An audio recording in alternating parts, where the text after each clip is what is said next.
It's been an amazing weekend. I'm not used to staying in one place when I speak. I usually run all around the stage, but I'll try.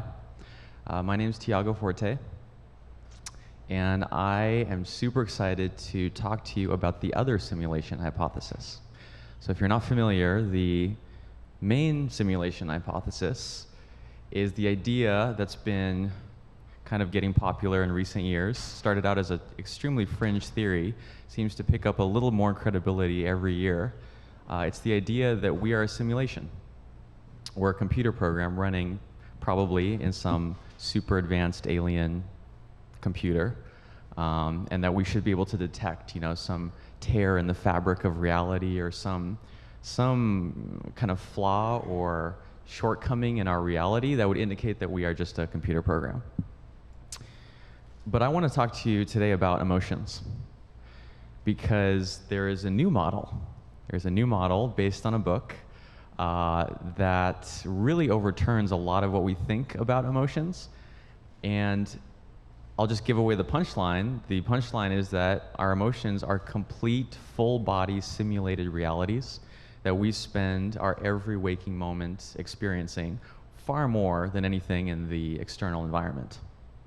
And to me, that is a much more honestly interesting and probably real simulation hypothesis than the one that's more commonly known.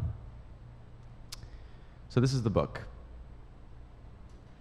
It's by Dr. Lisa Feldman Barrett. A little bit of background. She's a PhD, she's a psychologist, she's a professor. She works at it's called the Interdisciplinary Affective Science Laboratory, which is probably one of the main labs in the country dedicated to human emotion. It's at Northeastern University, and they really did their homework. And this is why I'm really excited about this book.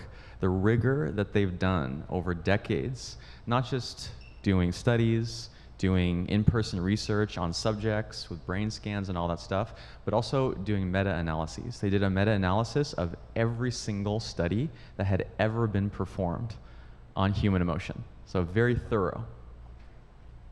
And a little bit about why I'm interested in emotion. So my work is in productivity training. I teach courses online and in person, teaching people to be productive as knowledge workers. And what I've noticed again and again is that you can train, there's something about emotions where you can train someone all you want. You can give them all the right frameworks and techniques and tools. They can have all the right software, the perfectly climate-controlled environment to, the optimum human temperature, all these things. But if they just don't feel like it, there's nothing they can do. There's nothing anyone can do, right? I wrote a post on this on Ribbon Farm a few years ago called Productivity for Precious Snowflakes. And that idea has just kept haunting me, coming back again and again and again, that if there was even a little bit of control that we could exert or influence how we feel, not in a controlling, dominating way, but just in a creative way, that would seem to have more impact than whatever the new piece of software is, or whatever the new productivity methodology. So I'm very interested in what that may be, and that's what this book provides. So one of the coolest things the book does is it really dismantles what she calls the classical view. And it's interesting to note that it's not even clear that we had a mainstream theory of emotion until you kind of make a list, right? You're like, oh no, we don't understand it, it's mysterious. But when you look at how we behave, it's sort of embedded in our politics, in law, in work, in relationships, everything. There is a sort of implicit theory of emotions. And this is what she really spends the first maybe third of the book demolishing. And that view is this, or the view that how she demolishes it is, or attempts to disprove it, is that emotions are not hardwired in any kind of ancient reptilian part of the brain. Not in a basal ganglia, not in a limbic system, there's no lizard brain. It's really kind of at this point, quite outdated and disproven way of thinking. Second, that emotions cannot be detected through facial expressions or any other physiological measurement. Right, so she goes back to those studies, you've probably heard of them, of different tribes in different primitive parts in the world, and shows that they were really basically told what the universal emotions are supposed to be, and then those were detected. So really huge biases, huge flaws in these old studies. And it can't be done through facial expressions, not skin conductivity, not your heart rate, not your blood pressure. All these things have been thoroughly debunked as sort of essential fingerprints. It's called essentialism, this idea that, yeah, people have different experiences of, let's say, fear, but there is something essential about fear. There's like a fingerprint of fear. If there is, we haven't found it. There seems to be more variety than there is anything that's in common. So as I said, there's no universal emotions across people, across nations, about cultures, or about species. And the funny thing, the hardest one to believe is species. Because everyone has a dog or knows a dog and is sure every single day they see a whole rainbow of emotions. And she has a whole chapter dedicated to basically dogs and cats for this purpose. I'm not going to get into it, but it's something that she specifically talks about. So kind of going deeper, there's not even distinct parts of the brain dedicated to specific emotions. I mean, you pick up any book on, I mean, not just neuroscience, but science, productivity, self-help, different ways of thinking, how to, improve your relationships, and there's presented as very clear facts. Oh, your amygdala's for fear. It's like a coloring book, right? And I think we kind of saw this one coming for a long time, but there's really no evidence. For example, the amygdala activates just as much when you're excited as when you're afraid. So it's probably something closer to like stimulation or, what's that word? Not arousal, yeah. And finally, emotions are not reactions, right? They're not these uncontrollable, instantaneous, before I knew what I was doing, my vision just, I have no memory, just happened, right? So the classical view, you kind of think of like this. Something happens in the outside world. That's how it seems to start, right? We're just sitting there and something seems to happen. And information about that thing seems to arrive at us, kind of get filtered up from the bottom lizard, mammalian parts of our brain slowly until it reaches the prefrontal cortex or executive function or whatever you want to call it.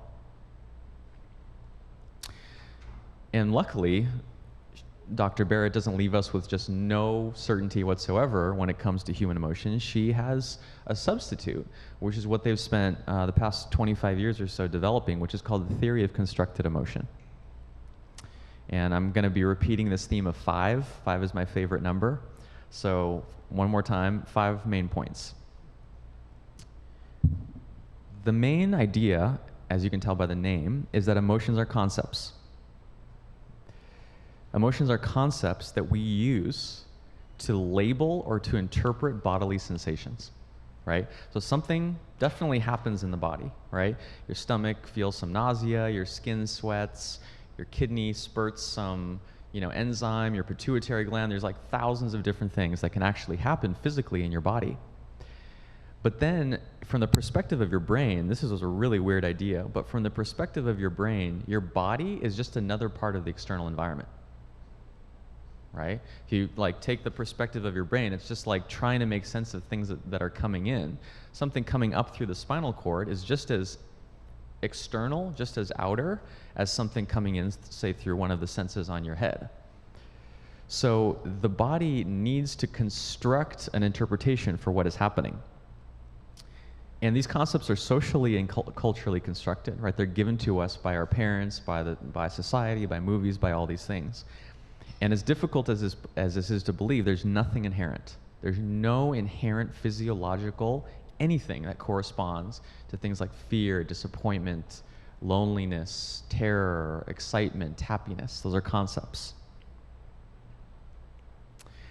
Now here's where it starts to get, okay, so I think up until number 2, this is kind of well known. It's been really studied in research on perception, right? We know, okay, yeah, we're not seeing things objectively, we're constructing them, we're projecting them. But then emotions and the body add this new dimension, which is that many of these bodily sensations they don't just happen randomly, obviously, right? They have to do with our body budget. And this idea of a body budget is such a useful concept. I mean, we use it in our family now. Instead of, I'm feeling X, whatever it is, you can just say, I'm experiencing these changes in my body budget, right? So what is a body budget? Think of it like the financial accounting department of your body, right? The body doesn't have, it has many automated processes, but there are many sort of kind of decisions it has to make. Like, where do we allocate resources? Do we need to focus more on digestion now, or fight or flight? Or do we need to, burn energy or store energy? Do we need to grow hair? Or, there's a different level of decision making that's needed for each one of these bodily processes. So when something happens, and the classic case is, fight or flight, you see someone threatening approaching you, and your body starts making changes. Oh, okay, let's shut down digestion, let's pull in blood from the outer extremities, let's do all those things that we're familiar with. But it can really come from anything. It can come from you just didn't get quite enough sleep, right? So maybe your body notices that this afternoon after lunch, and it starts making some changes, some very practical, biological, physiological changes. But what do you experience those as? So I'd like to hear from a few of you. Whatever bodily changes happened this afternoon after lunch, what were some of the emotion concepts that you used to label those sensations? Yeah. Tired. It's a common one. And it feels so fundamentally true, right? No, that's not a concept. I am tired. Yeah. Who else? Anything besides tired? Yeah. Contented. Yeah. And the interesting thing is William, you could have felt the same physiological sensations and just chosen, based on your past experience and your concepts, to label them differently. Right? Two people, the same thing can be happening physiologically. It doesn't mean they have the same interpretation. Any other interpretations? Yeah. Uncertain. Perfect. Uncertain. In the book, she gives. Is that? No. In the book, she gives the example of going on. Anecdotes are always wonderful. She went on a date and thought she didn't really like this guy, but then she felt kind of flushed or flustered, and her heart was beating, and she's like, "Wow, I guess I kind of am into this guy." And then she had food poisoning the next morning, and she was like, "Oh, wow." And that seems random, but maybe it's more common than we think, right? Fourth. Okay, so up until now, we're still kind of at this loop between our brain and our body. But these changes in our budget, the example we said was like eating lunch or someone approaching you, but most of them don't occur because of something in the outside world, really. They happen based on our predictions.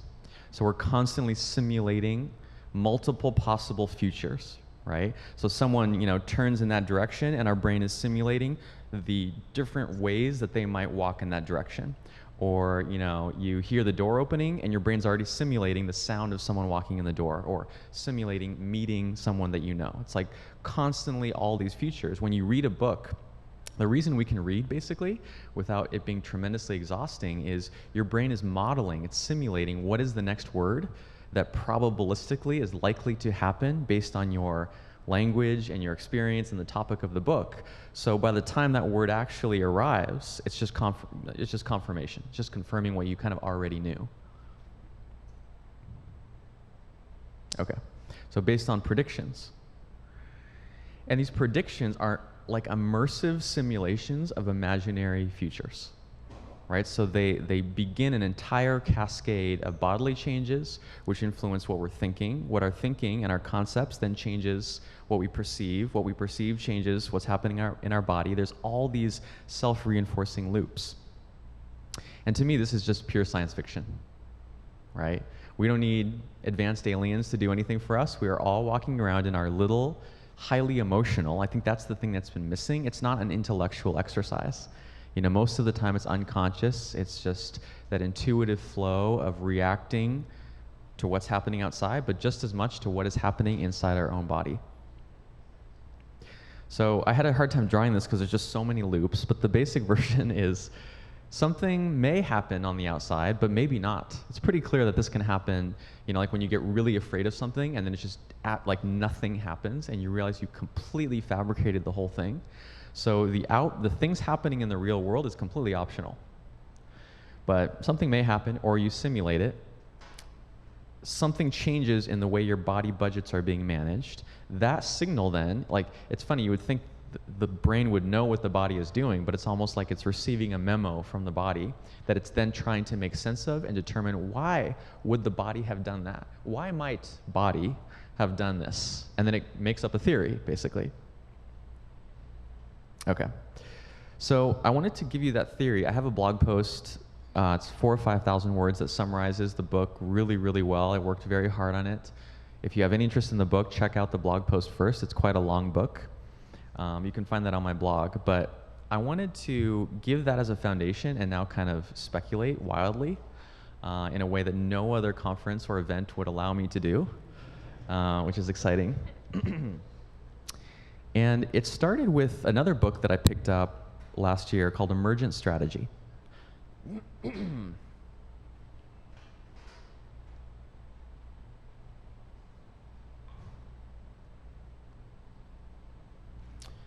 Emergent Strategy. And it was kind of an accident. I was like, oh, I like emergence. I like strategy. How bad could it be? And instead, I was really plunged into a world that I had no familiarity with, that was very different from anything I knew, which is the world of radical black feminism. And actually, the book I picked up from my wife, who is here, is really making waves in the sort of activist movement building world. Adrienne Marie Brown is the author.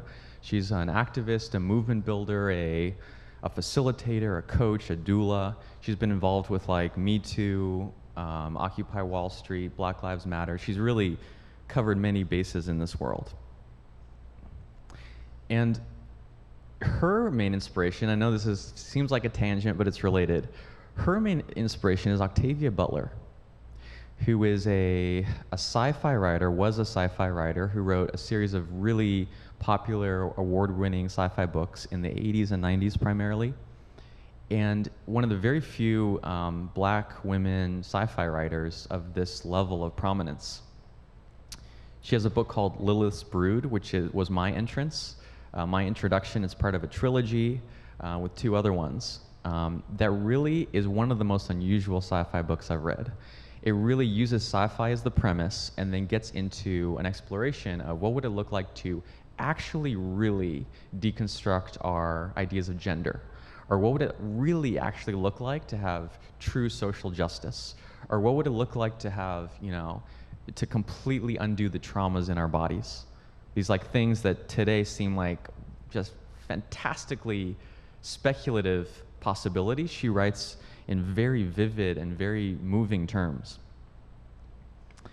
And what Brown took away from Butler and from sci-fi is that we are in an imagination battle.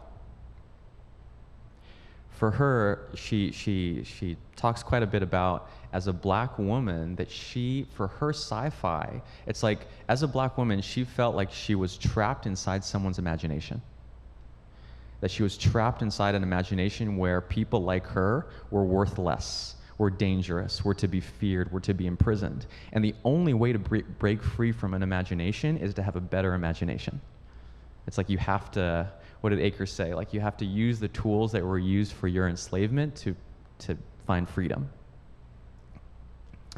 It's an imagination battle, and it's interesting. So bringing this back to the political situation where we started today with, where so often it seems like the left really comes to every battle as a battle of resources, or a battle of facts, or a battle of arguments, or a battle of right and wrong, morality, all these things, when in fact it's an imagination battle.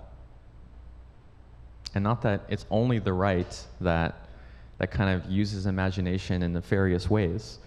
But I think this way of thinking about the time that we live in as a contest of stories is really, really powerful, because that's how we live in this self-created, self-reinforcing, continuously evolving story.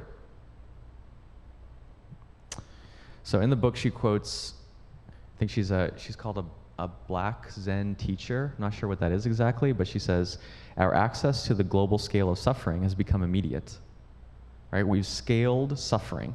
We've scaled our exposure to suffering, but our sort of spiritual tools, our ontological tools, our ability to be with that suffering has not kept pace. So the way she puts it is, things aren't getting worse, they're getting uncovered.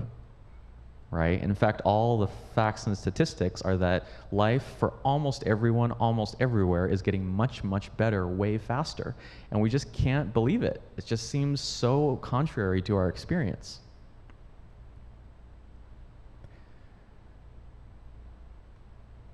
So that was kind of her first book, Emergent Strategy. And then there was a phrase she wrote in that book. It was around for a few years, couple of years. There's a phrase that really stuck out to me out of many, many memorable phrases, and that apparently stuck out to other people, which is pleasure activism. She called herself, yeah, I'm a pleasure activist. And I was like, what is that? And so her next book, which came out, I think, beginning of this year, is called Pleasure Activism. And yes, that is various species of animals having intercourse on the cover. And she's sort of evolving her thinking, is what it seems like to me,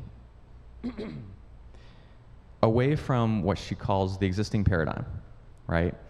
And she's describing, note here, the world of activism. She's very focused, dedicated to like movement builders, nonprofits, leaders, coaches, protesters, it's like radical social change. I'm sort of like blunting the edges here because I'm more interested in, I'm not on that frontier that she is, but it's really about activism. And she says the existing paradigm is that we should deny our longings and skills in favor of work that fills ours without inspiring our greatness. And as I go through these points, what really struck me is everything she's saying feels to me like it applies just as much to corporate leaders or to startups or to freelancers as it does. I mean, I thought she was talking about my work, which would seem to be on the opposite end of something like activism. I seem to talk to more and more people that I would describe this way, that they are often very successful, but there's something dead inside. There's something about their work that is just eating them.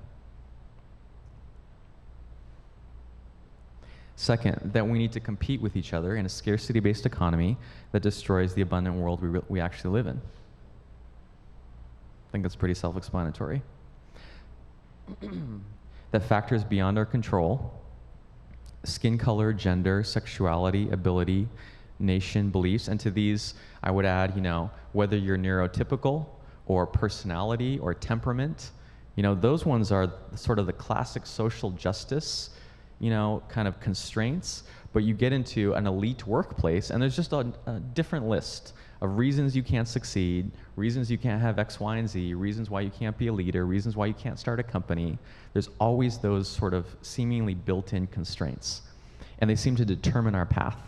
They seem to decide whether we can do one thing or another.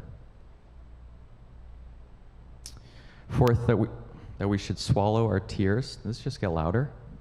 That we should swallow our tears and any other inconvenient emotions. Someone mentioned, I think it was Matt, talking about meaning. You go into the workplace and it's like, yeah, do your most creative work from deep within your soul, access all your creative energies, but then get like 70% of yourself and then just like section it off and leave it outside the door.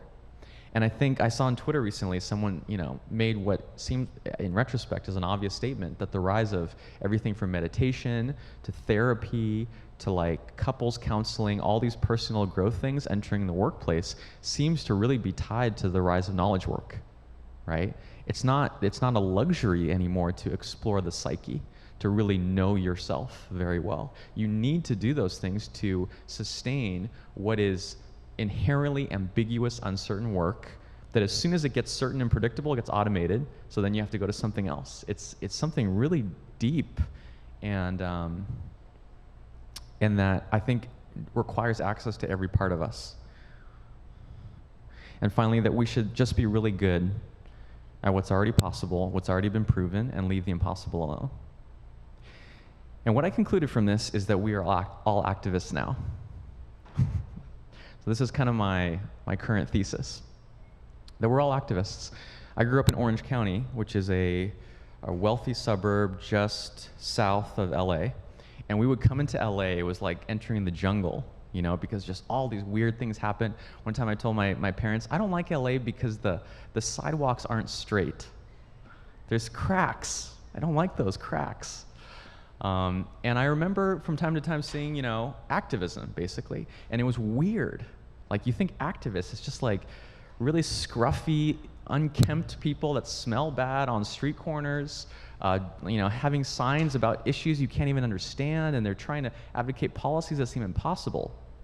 And I think this is one reason, up until January, we lived in the Bay Area for 7 years. There's this discomfort where people are realizing that, you know, robocalling your congressional representatives isn't going to change anything. They already agree with you. And, you know, making micro donations isn't going to change anything. Going on big parades through the middle of San Francisco where everyone agrees with you is not going to change anything. But we're not comfortable with anything like the idea of being activists, right? There's little hints of it, like, you know, the Pinboard Twitter account going from tech commentary to political activism overnight.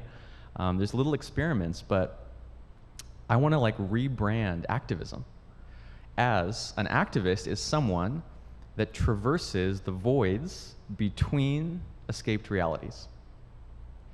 But they do it not in a top-down way. So it's interesting to note so many of the realities we saw have that God mode that some of us talked about, right? You're from the top, you're top down, you have all powers, all permissions, all abilities, and you're just like, oh, this is such an interesting creative thing. An activist does that, but from the bottom up. Right? Enters a different subculture, a different political party, a different part of the country, and makes change, makes a connection through different ways, through conversation, through events, through empathy, like we talked about. It's a fundamentally different way of accessing that other reality that's not convincing or proving or legislating or controlling, but is about connecting to the part of your humanity that's shared. And that's all I can say about that. I don't really know what that looks like yet, but that seems to be the direction that's needed. So in my effort to rebrand activism, this is actually kind of the thesis of the Pleasure Activism book.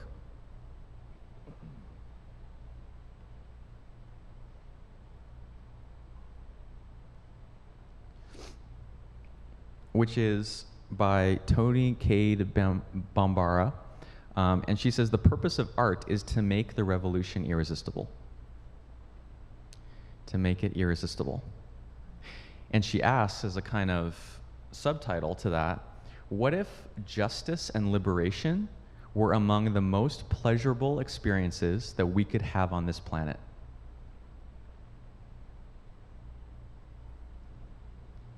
Right?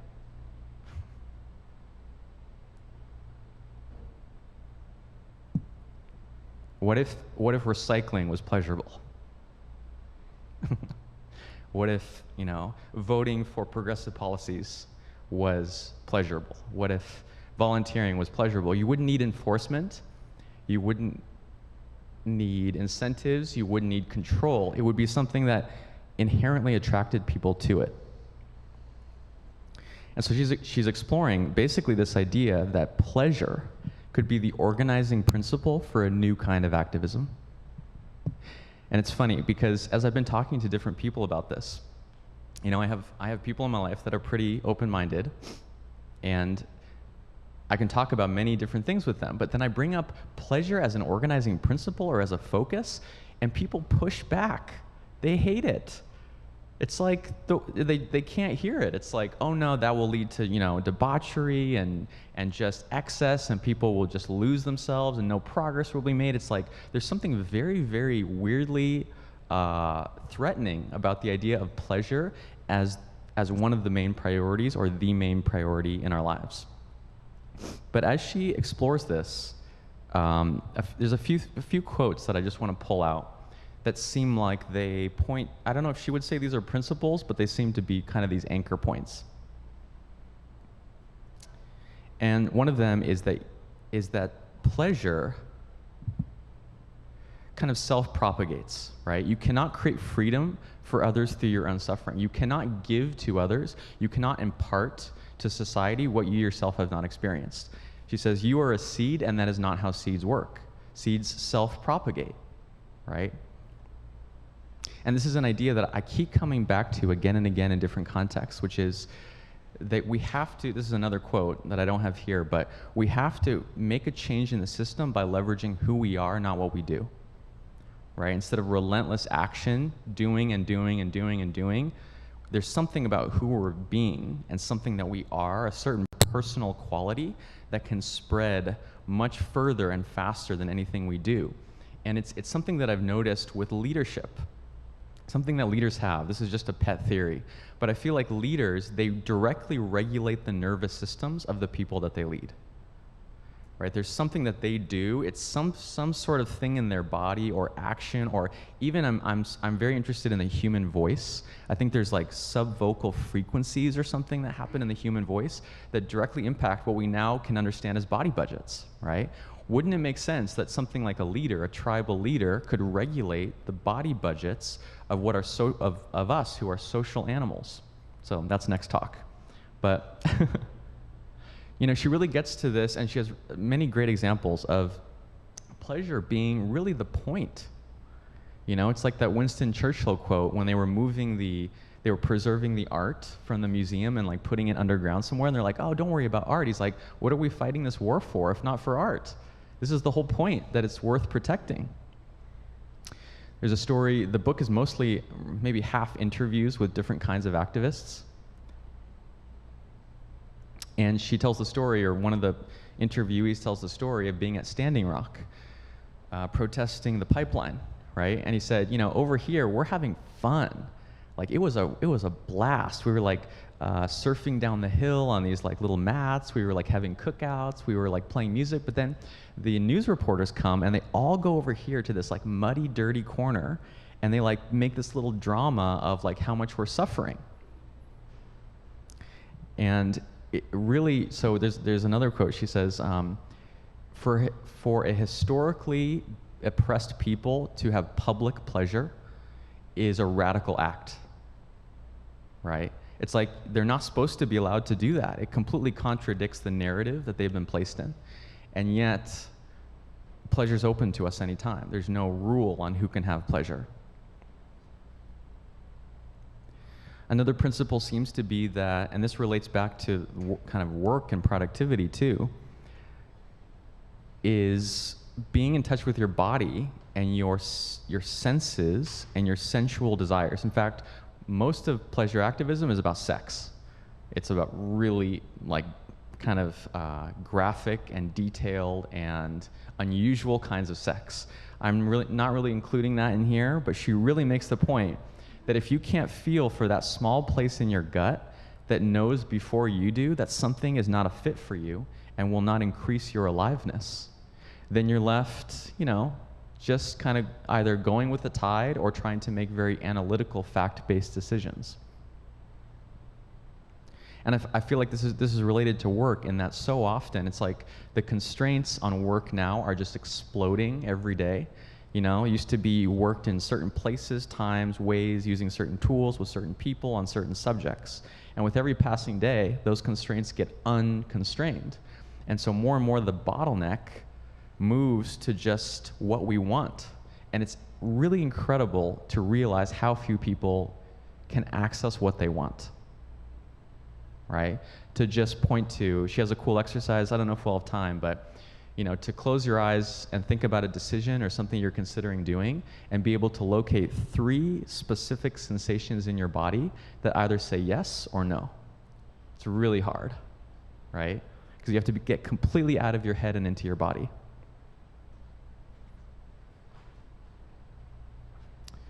And I'm only going to talk about this a little bit. She talks about it quite a bit more, but pleasure is not about being in ecstasy all the time, but rather to learn how to sense when something is good for you, to be able to feel what enough is,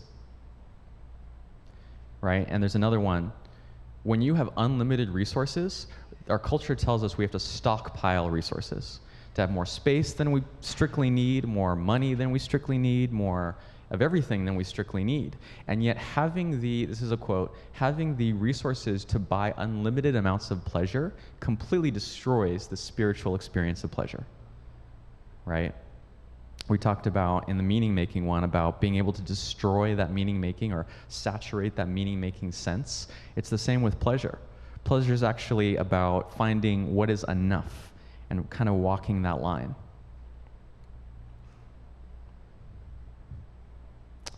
Oh, I was talking to my dad about this and he said, you know, more and more he believes happiness is just wanting exactly what you have.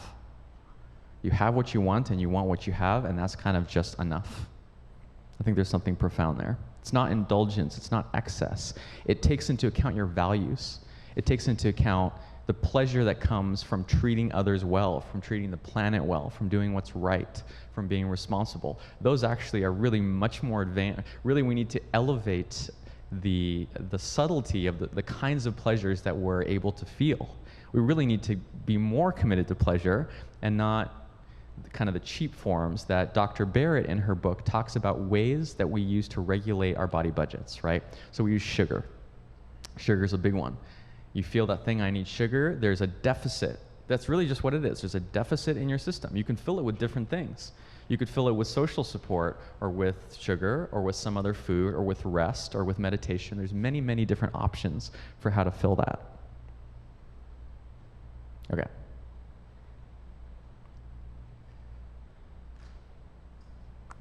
And there's something here too, which is she makes the point that if you're not in touch with really what makes you come alive, with what gives you pleasure, you can never really take responsibility for yourself, right? Because you're always at the mercy of what you have to do, what you must do, what you should do. There's always some sort of externally defined obligation that is, I mean, you don't have a center, you don't have an anchor point to use to push back against. And so you're just always kind of at the mercy of things, and it's not your fault. There's nothing you can do because there's no better option that you're even aware of. So she says, we begin to recognize our deepest feelings. We begin to give up, of necessity, being satisfied with suffering and self-negation, and with the numbness which so often seems like our only alternative in society. And this made me realize something she talks about as well too, which is the opposite of pleasure is not pain. It's really not pain, it's dissociation, right? It's that just unhinging and unengaging from any kind of sense, from any kind of sensation. Pain and pleasure are actually quite linked, right? And this gets back, I mean, this goes deep. Like when you think about all our systems are usually based on pain, right? On consequences, on accountability, on pushback, on some sort of boundary or limitation. And I really wonder if we're entering a new era because of the emphasis on creativity, because of the amazing technologies that we have that allow us to go in any direction if we can only determine what we want, where we're switching our organizing principle from pain to pleasure. And that is a really uncomfortable transition because it requires us to be back in our body, right? And when you're dissociated, coming back to your body at all is uncomfortable.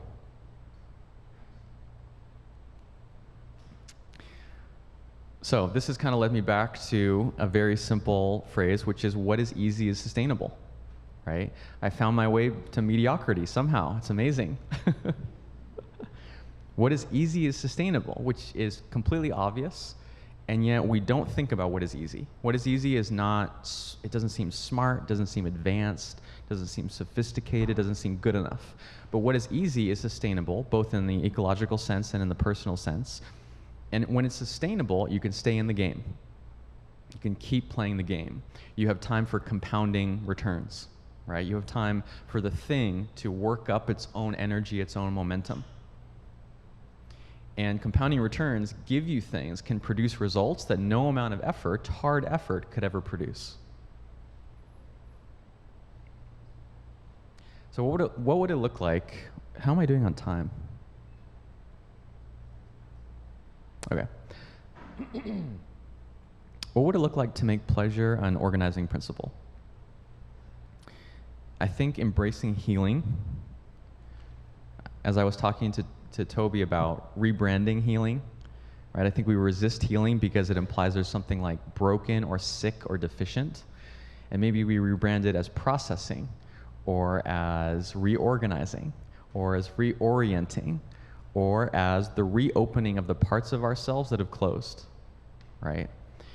We reframe it basically as a capability, a new kind of ability to do something rather than just remediation.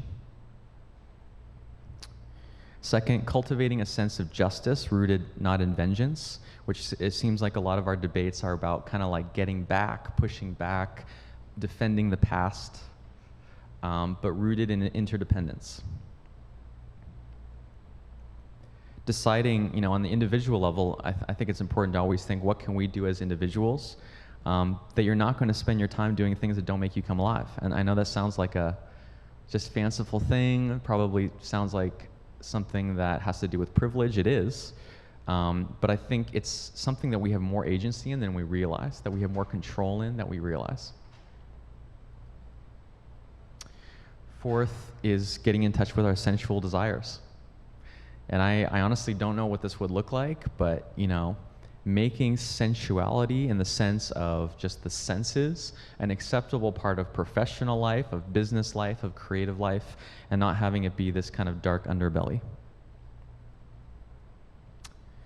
And finally, developing our capacity to be seen and to be wrong. I really like this.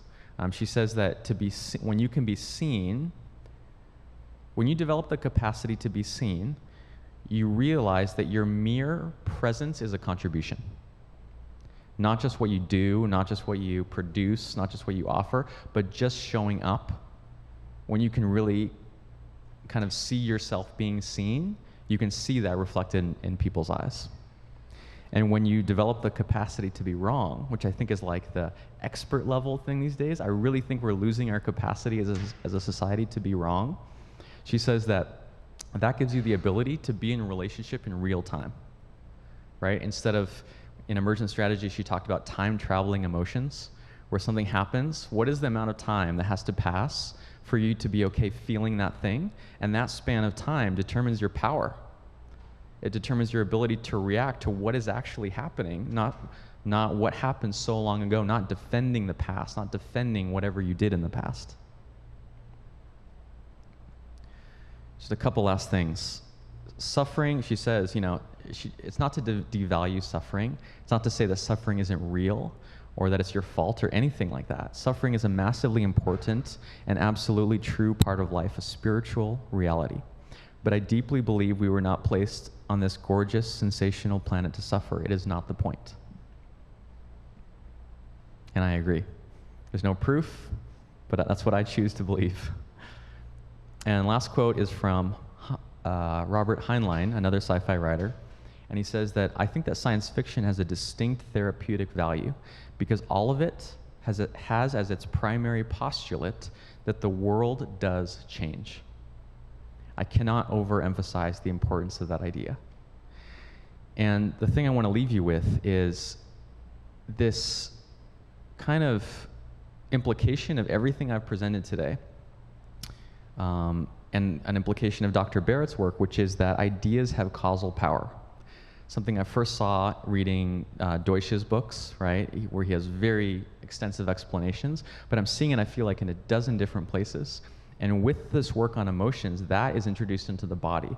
It's possible that by having new concepts, just new ideas, like the ones presented today, we directly influence the functioning, the physiological function of our body.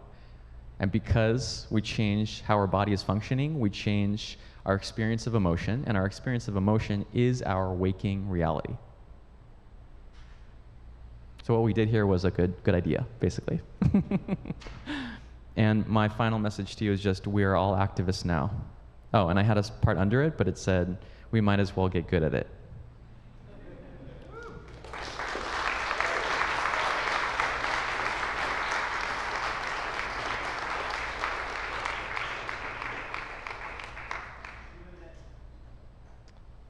Q&A.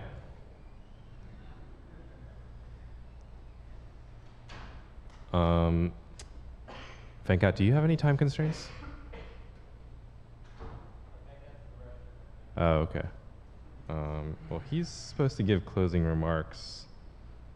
So, yeah, I would propose that we do like 20 to 30 minutes of questions for both the Tiago's keynote as well as the last 3 lightning talks. So we'll see if Venkat's cool with that. Do the other lightning talk speakers want to come up?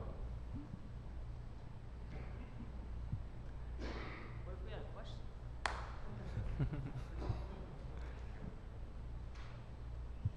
Okay.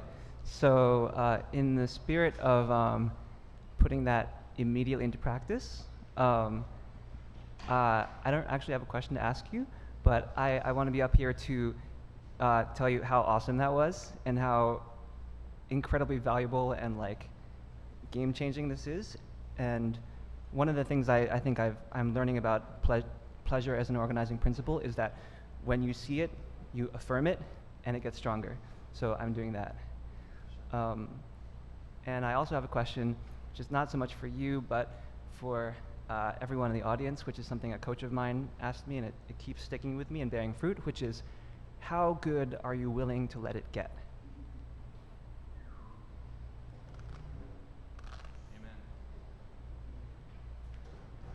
Cool. Tiago, that was awesome. Like, really great. Thank you. I really like the pleasure as activism, activism as pleasure kind of mode. And I was thinking a lot about this sort of like the pleasure as a way of knowing and not as excess or indulgence or sugar. And I feel like I've seen lots of attempts to treat activism as pleasure become fundamentally sugar. Ineffectiveness of a protest movement that chooses a strategy of like hippies dancing to bongo drums, right? Extinction Rebellion just like tried to shut down London at a couple of big protests, and it was like a little bit too countercultural to be usefully productive for its own goals. And I sometimes see the same thing in like sex positivity, where like sex is treated as, I would say, sugar in this equivalent. And I wonder if you had thoughts on how to make this really fundamentally challenging switch from pain as a primary knowledge system for society to pleasure as a primary knowledge system and inspiration for society, and what that means for activism, that it is such a hard challenge to know how to make the leap to nutritional pleasure. Thanks. So how do we make that transition?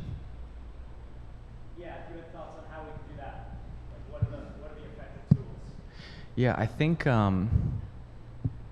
it's really through the body. I mean, it's been that for me. Living in the Bay Area was just, it was like a cornucopia, it was like a buffet of sensual and ontological and spiritual kind of experiences and courses and processes, and I only feel like I tasted a small number of them, but it's like until you feel that part of your body, whether it's through, you know, body work or LSD or, you know, circling or meditation feels just like the basic literacy of all of it. You're in your head, you're using facts and logic, and that has a certain point at which it is no longer effective. And one thing I'm really interested in, is democratizing kind of personal growth. I mean, all these programs are expensive, either in money or even like Vipassana is technically free, but who has 10 vacation days to take off? You know, so they're all very expensive in some way, which is one reason I'm very interested in online courses. I think online, based on live cohorts, based on experiences, based on actions, could maybe be a scalable way of doing these things. Maybe. I want to respond directly to that and sort of just throw a couple of things into the room, maybe. And one of that is that I think once we get enough familiarity with the basic sort of source code of pleasure, if you will, and we can figure out how to build an experience like Anders and I did, for example, that has this sort of somewhat psychedelic quality to it, that is not based on exogenous intake, but endogenous production. We can figure out how to bring that set of technologies, psychotechnologies if you will, down into smaller and smaller packets that very highly capable people who know the source code very well can start to sort of put into an experiential space-time box that incepts people into this way of thinking or being even. And so I just wanted to throw a couple of sort of ideas in the room, and people can do with that what they will. One thing that came up while you were talking, it was transitioning from virtue signaling to pleasure signaling. Like, I'm having fun, join me, right? And it's this invitational quality of, hey, let's play together on the playground of life, rather than sort of trying to make other people move what we want them to do or be moved by other people. And so it's a switch from domineering over or being subjected to participation with. And so another thing that comes up, there's internal versus external complexity, or from objectivity to subjectivity, or from bottom up and top down to bottom down, ground yourself in reality, and top up, reach ever higher in your potential. And I think that's not only applicable to the personal context, but also to the political context. Let's not have people grind the gears against each other from bottom up and top down, but rather like have the people at the bottom ground the entire structure in the sensorial reality of pain and of what is happening in the soil that the whole organism grows in, and the people at the top reach ever higher and bring the energy back down and let it actually travel down the trunk into the entire organism, right? And so just 4 more things. I think Sorry to take up so much space, but I'll just make it very quick. It's now at the point where you need to do like voluntary self-selection into life. This thing of I see you seeing me, and I want you to want me to want you. Right?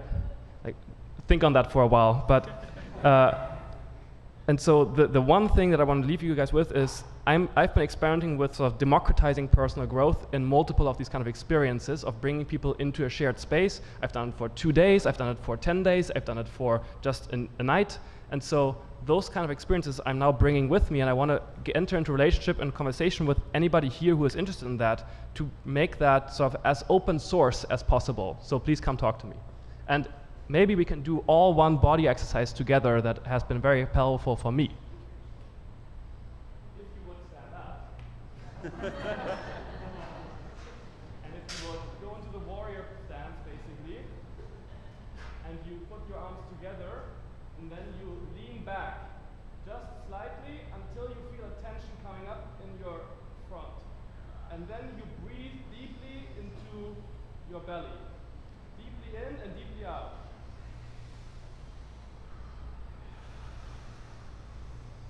And if you're shaking, that's fine.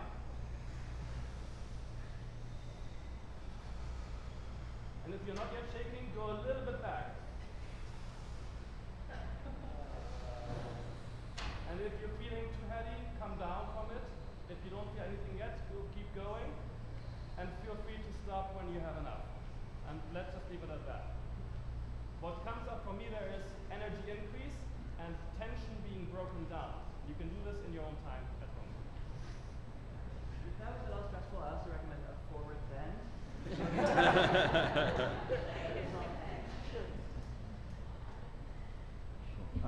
So my question is, I'm sorry, I don't remember your name, but for the empathy speaker. Brian, sorry. Yeah. Thanks, Brian. I just want to kind of challenge what you were saying a little bit and ask you some questions about that. So it sounded like your indictment of virtual reality as an empathy increasing mechanism was not just limited to virtual reality, but in fact all forms of media. I think to various degrees, but yeah, somewhat, yes, yeah. So that's the piece I want to ask you about, because you've obviously read some of the literature on this, and I wanted to see how much of those meta-analyses extended that conclusion to that based on the cognitive. What was it? The cognitive and the affective. Effective empathy. Yeah. So most of the stuff that I came across was specifically about virtual reality, but there are a few interesting anecdotes around. So like like meta study that I pointed to actually talked about how there isn't a important difference between like the level of fidelity around the virtual reality experience and its relation to affective or cognitive empathy. So one of the recommendations that these authors made was that actually you could use the most MVP-like version of virtual reality to produce the same results as the most expensive headset or whatever you have. And even further than that, there actually is a lot of research around merely sitting down and closing your eyes and imagining the reality of another person, especially with prompts, but even like in a very, very stripped down way, that actually produces really significant increases in empathy. And actually, I think the way I understand it is that imaginative process, without being fed more of this like, top-down media that's kind of telling you how to react or providing more of that affective response, actually is better at producing cognitive empathy. And people say that if you read fiction, especially as a child, that's one of the best things to do. Just reading fiction in your head and imagining those worlds, that's one of the best things you could do to kind of build up the muscle of cognitive empathy. So I wish I knew more specifically around like what television or just watching documentaries does relative to VR. But it sounds like from research, the research suggests that there isn't as strong a relationship between the level of fidelity of the virtual reality experience or whatever reality experience you're experiencing compared to things that like already exist. But there is something to be said, like I pointed to, around this idea of sensitization. So like even if something is or isn't good based on its like deep down qualities, right, relative to how it makes you empathize, like something that alters your perception of it is simply like the precedent that you have stored about what that experience should bring up for you. So like even if you go and turn on the news and it is actually very effective as something that conjures up empathy, just because you have this expectation that news is like going to be violent and you're gonna like, see like an ISIS beheading and it's like no big deal, like that actually I think is a important thing as well. So it's tough to like suss out all those different. One more follow-up question on that. Are you familiar with like exploitation sort of media, like movies and? Yeah. Those seek to actively like desensitize the viewer by like showing extreme violence or extreme taboo subjects, whatever they are. For sure. I was wondering if there's any research about that you come across. In as much as it like produces the opposite effect. Not that I came across, but I mean, yeah, that's an interesting question. Yeah. Hi guys. Whoa, loud. Sorry. Just wanted to say thank you guys all for being here. I mean, you guys gave me so many ideas about how important empathy is and how VR can even begin to drive people to be more empathetic, creating these permacultures that we're all trying to go for. I mean, this future is going to be amazing, and I'm really excited about this.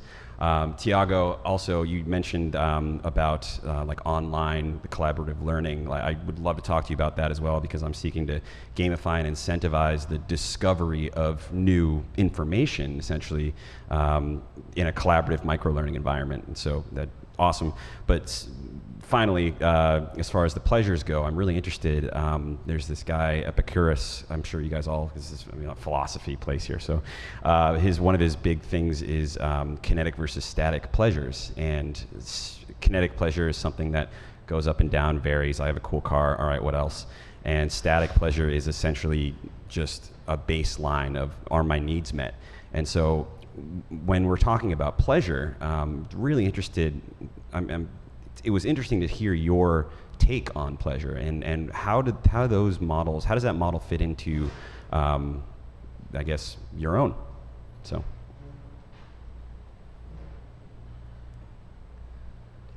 I mean, I feel as much resistance to it as all the people I talk to. It seems, dangerous, lazy, indulgent, all these things. Gosh, how does it fit into my model? I'm trying to integrate it. I'm just seeing hints of it. I do see hints of it.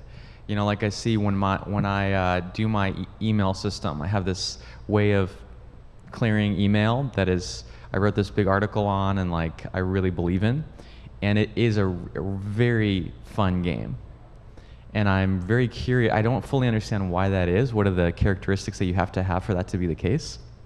But I think, who was it? Maybe where it said it's pretty clear that, you know, just like every other concept, pleasure is generated internally.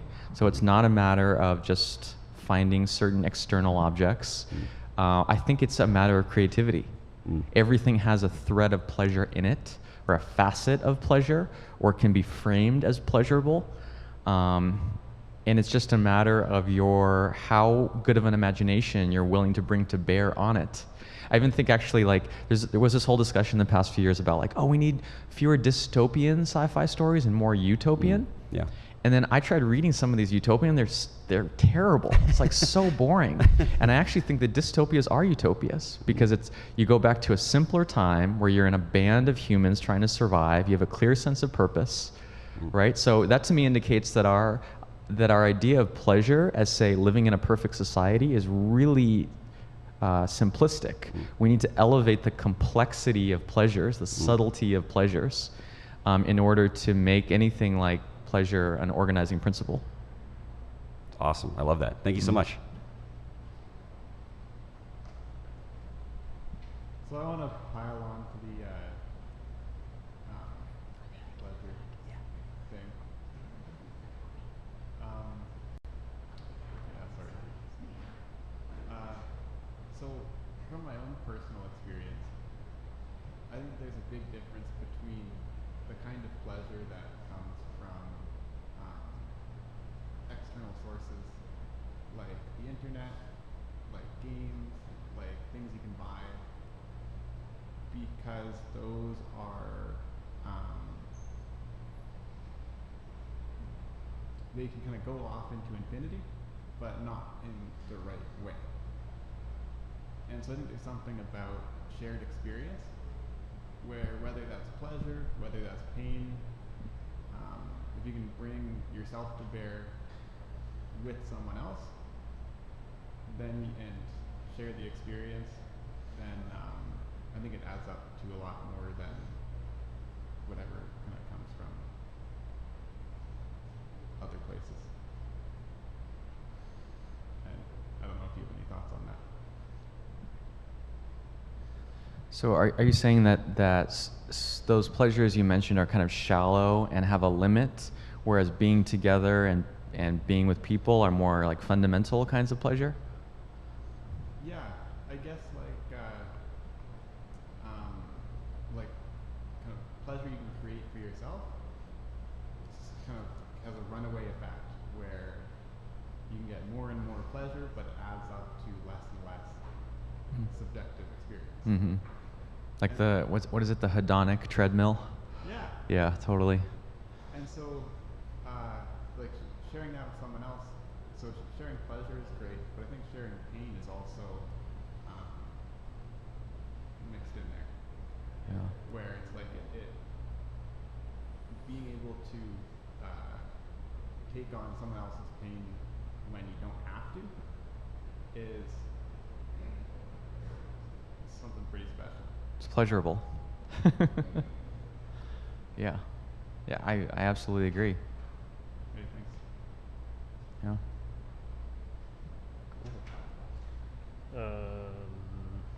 Thank you guys, all of you. This is great.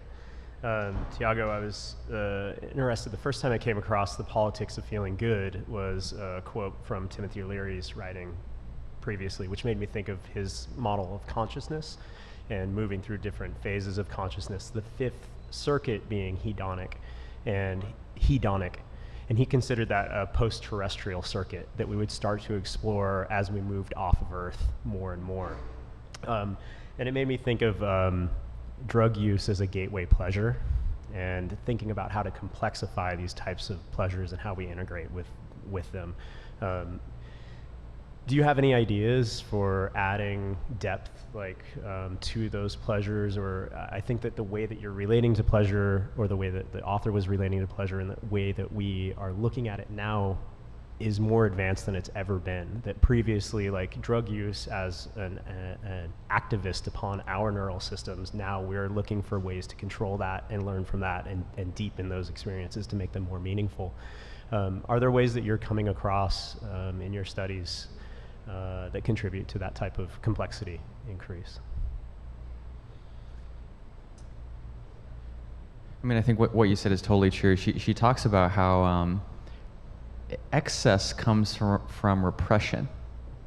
You only want to go to the opposite extreme when you're just so starved for that experience. You're so low on that resource that you just wanna binge, you know? And that is not true pleasure. Like I was saying before, it's not excess. It's something in the middle. I think in my work I'm trying to. I mean, I have these productivity courses that are about like managing your time and your calendar and your email, and I'm kind of resisting this, but they're quickly evolving to really be about personal growth, and the productivity is just kind of an excuse to write it off your taxes or something. Because as soon as you just decide you want to get to the root, you just go into like, there's some interesting research that just came out about procrastination, which in my, user surveys for my customers is universally the thing that tortures people. I know what I need to do. It's so clear. It's right in front of me. I just can't. I can't get myself to do it. And the research is that procrastination comes from an inability to manage the moods associated with a particular task, right? And so then you ask, well, what are those moods? And then you get into, what was that in your past? What did you make that mean from your past? How are you expressing that today? It's that whole cycle. I just think personal growth everything related to personal growth is such in need of reframing. So many third rails, so many negative associations, so many landmines, that I guess the way in which I'm working on it is insisting on there being a practical application to work and productivity and your income and all these things, just so that I can like get people in the door, kind of, just to get them to start thinking about it. Cool. This is a question, I think, primarily for Jesse and Aker, but I suppose anyone can field it.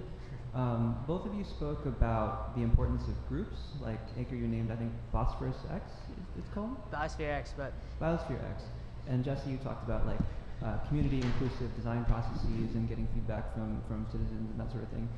And I wonder what things, practices or approaches you guys have seen that bring the community in and help develop that sense of coherence and participation, in contrast to a traditional environment that is more about individuals relating to apps or services.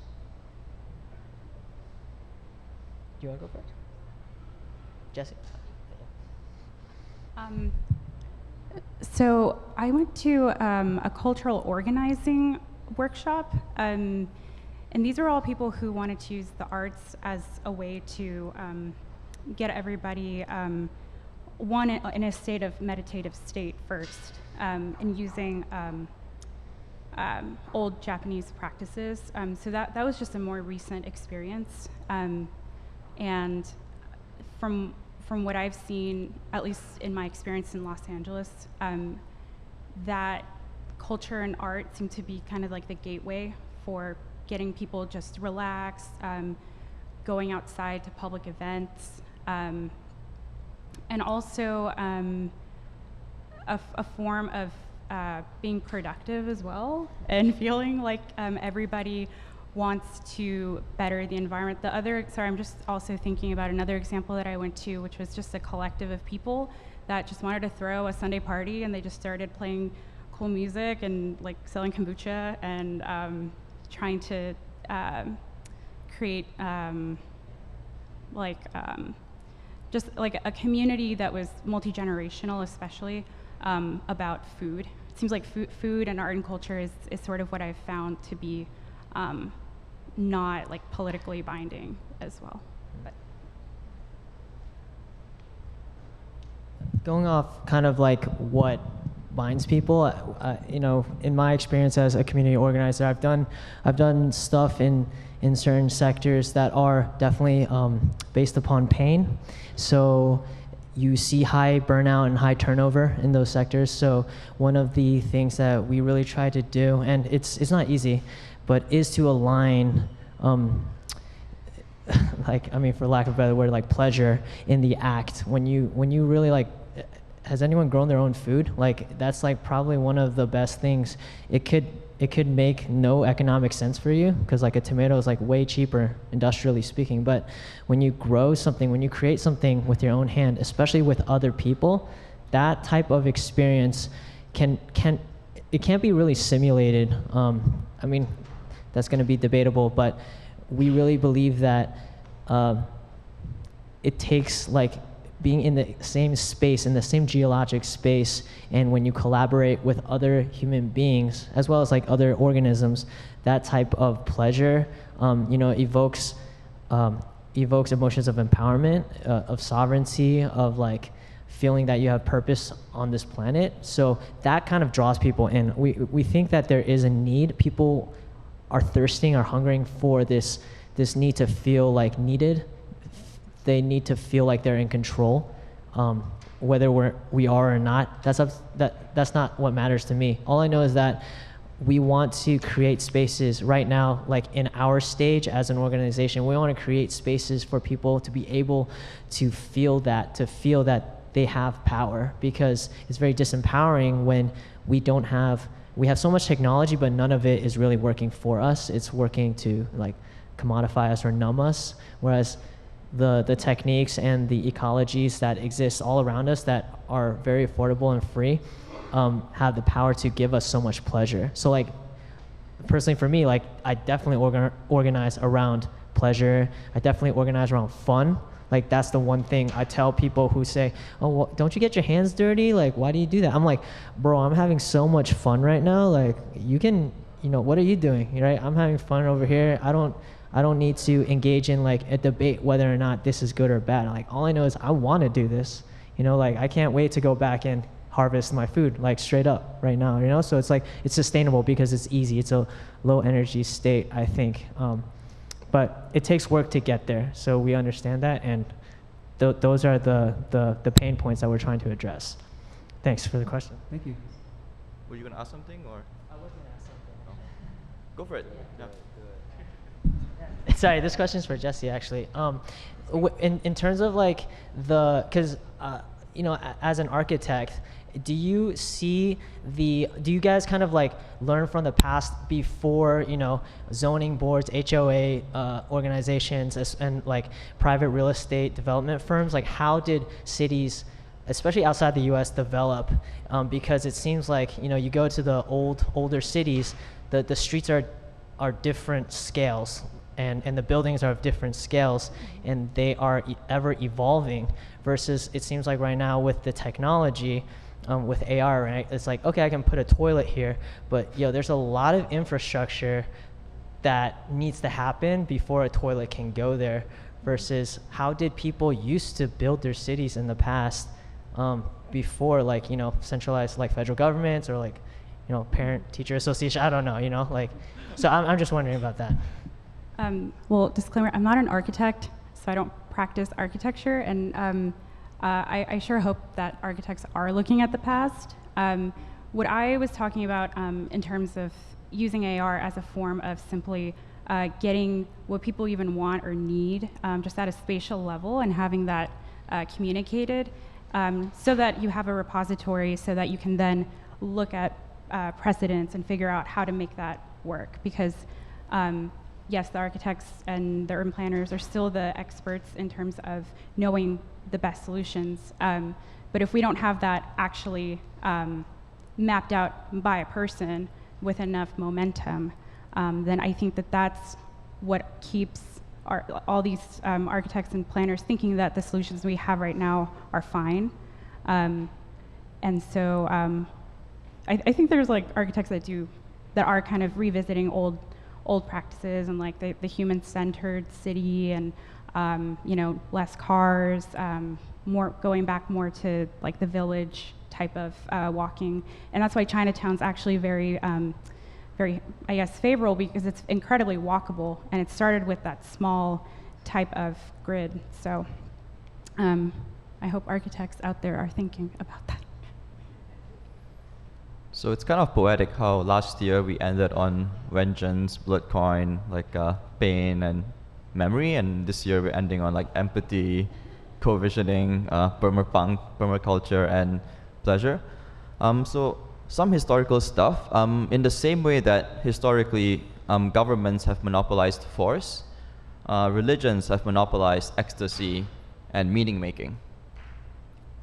And So like there's a kind of, I think, an analogy there in a lot of the stuff that you've been speaking about, but also particularly around pleasure and defining reality, how like that's institutionalized versus democratized.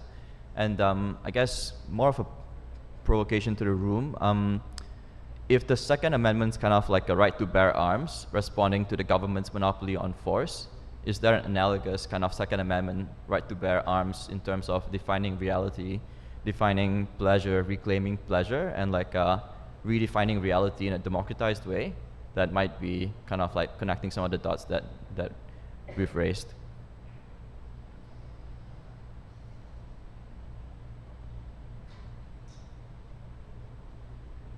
I don't know, is like the amendment before that one? Isn't that like people talking about it? I think is like the closest thing you can get to actually weaponizing it, right? I don't know. Yeah, my question is for Tiago.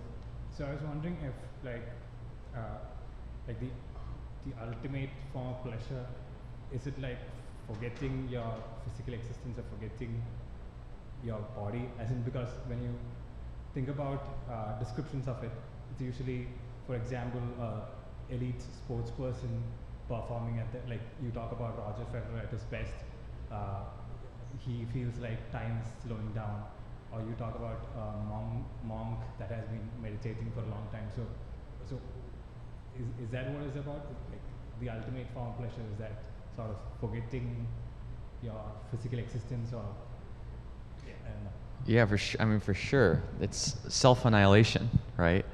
I mean, this goes way back. And it has to do with flow too, like you said. When you get into flow, you forget the boundaries of your body, you forget your ego, your self-criticism subsides, you forget your worries, you lose awareness of things like hunger, need for sleep. It's funny because it seems like you become disembodied. So I don't know, maybe it's a 2x2. Disassociation and self-annihilation in opposite quadrants, I'm not sure. Yeah, I'm just wondering if like how much of it is like nature and how much of it is like nurture. For example, if you say that everybody can be Lionel Messi or Roger Federer and achieve some sort of flow state, that doesn't seem plausible. Or so, and if you're nurturing it, at some point it feels like a coping strategy, then something you're, I don't know. Yeah, it feels more like a coping like when you're nurturing it, maybe initially it feels more like a coping strategy than something that you're naturally experiencing. Yeah, I definitely relate to what you're saying, but I have no insights. I don't know. I'm trying to figure that out for myself. Unfortunately, we've exhausted 30 minutes of questions. I'm sure there are many other conversations to be had. Philosophy has graciously allowed us to stay for a little bit longer. So in case folks have want to hang out afterwards, please come up and speak to the rest of the speakers. But otherwise, thank you so much.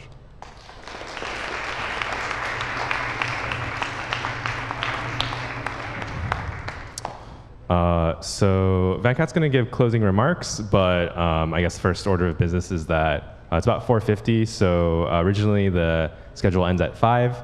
So if you do have to go to the airport or catch some other transit, please keep that in mind. Otherwise, I'm going to welcome Venkat to give closing remarks, and hopefully everyone else wants to hear him, so please have a seat.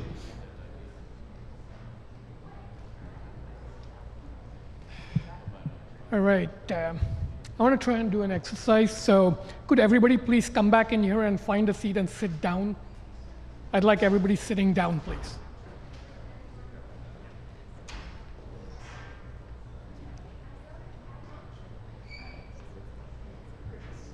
And I need one volunteer with a decent iPhone who knows nothing about the scene, who's like completely new to the scene, to go up there and take pictures as I try and create something with this crowd. A volunteer who's completely new to the scene? All right. Could you take pictures as I do prompts? Yeah, from up there. Take the, over there. All right. All right. Is Adam Hogan here? Or has he left? He left, okay. Good. So nobody can contradict anything I say because he's the only guy who knows me from before Ribbon Farm, so I can just make shit up. Okay. Anybody who has written more than 3 articles for Ribbon Farm, please stand up. Okay. Anybody who has attended more than 2 refactor camps, please stand up. 2, more than 2, so 3 or more refactor camps, stand up. Okay, anybody who has read more than, let's say, 10 Ribbon Farm articles, please stand up. Oh, fine. Okay, all right.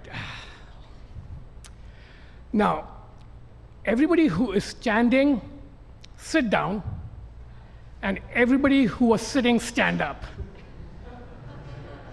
All right. So somebody once said that Sarah is good at creating the